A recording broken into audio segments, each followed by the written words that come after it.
Terima kasih Anda masih bersama kami dalam Berita Banten. Bagi Anda yang baru saja bergabung, kami hadirkan kembali 3 berita utama hari ini.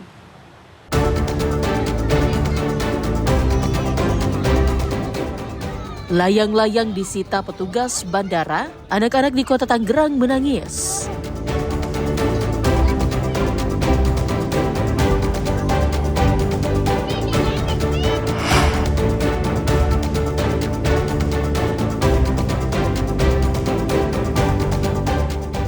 Suami istri cekcok, anak umur 4 tahun di Tangerang Selatan justru tewas dianiaya.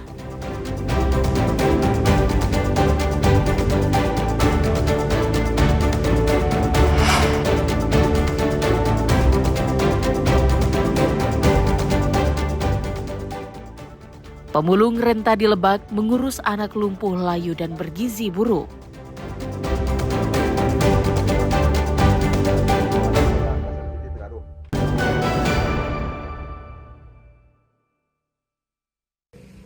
Seorang balita umur 4 tahun tewas dianiaya ayah kandungnya dalam ruko sekaligus apotek di Jalan Jombang Raya, Kecamatan Ciputat, Tangerang Selatan.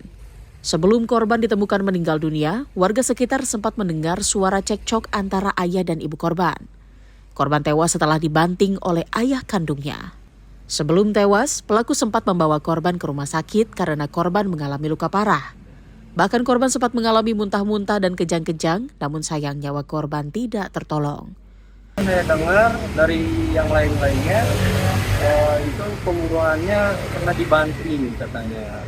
Dibanting oleh bapaknya sendiri. Yang saya tahu malam bapaknya ngegendong anaknya ke rumah sakit pakai motor, pakai Grab. Nah pas jam 10 malamnya ibunya nyusul. Saya tanya ke ibunya, kata ibunya sakit anaknya. Sakit dari kemarin, makan, muntah-muntah. Pas malamnya sekitar jam 9-an dia pingsan, lalu dibawa sama bapaknya. Tapi tadi ada yang bilang katanya meninggalnya itu dibanting karena bapaknya. Polisi yang melakukan penyelidikan langsung menangkap ayah korban yang diduga telah menganiaya anak kandungnya hingga tewas. Kasus ini masih ditangani oleh Unit Perlindungan Perempuan dan Anak Satreskrim Polres Tangerang Selatan. Ariel Maranus dan Syabudinatar melaporkan dari Tangerang Selatan. Hingga saat ini, anak di bawah umur sangat rentan menjadi korban kekerasan, salah satunya korban kekerasan seksual. Bahkan di Kota Cilegon, sepanjang bulan Januari hingga Juli tahun 2025, terdapat 70 kasus kekerasan seksual dengan korban anak-anak di bawah umur.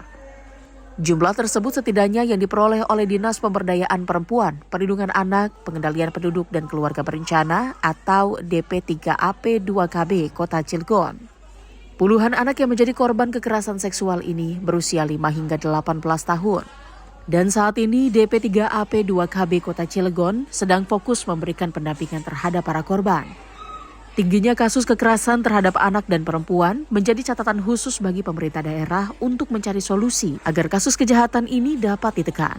Sekarang sampai dengan bulan Juni 70 itu, ya tadi betul kata Bu Wakil, kita melihatnya dari dua sisi. Bukan berarti semakin meningkatnya kita menemukan ada kasus yang memang kita tangani, bukan berarti Cilegon ini dampaknya jelek. Ada sisi positif, karena kami selalu memberikan edukasi kepada masyarakat, yuk berani menjadi pelopor dan pelapor.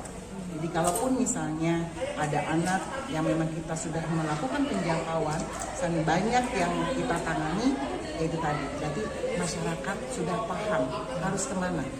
Sementara itu, istri Wakil Wali Kota Cilegon mengajak kepada seluruh masyarakat untuk turut mengawasi anak di sekitar, serta segera dan melapor jika mendapati informasi adanya pelecehan anak.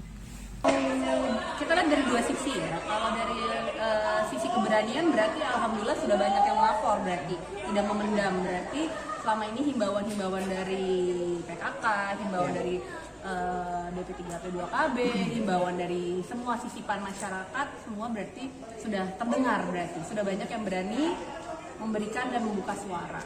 Nah, bagaimana sekarang kita melihat dari real situasi yang ada sekarang, bagaimana nanti kita berkolaborasi ya Bu, kita berkolaborasi bagaimana caranya yang efisien ya, yang efisien dan langsung mengena kepada masyarakat.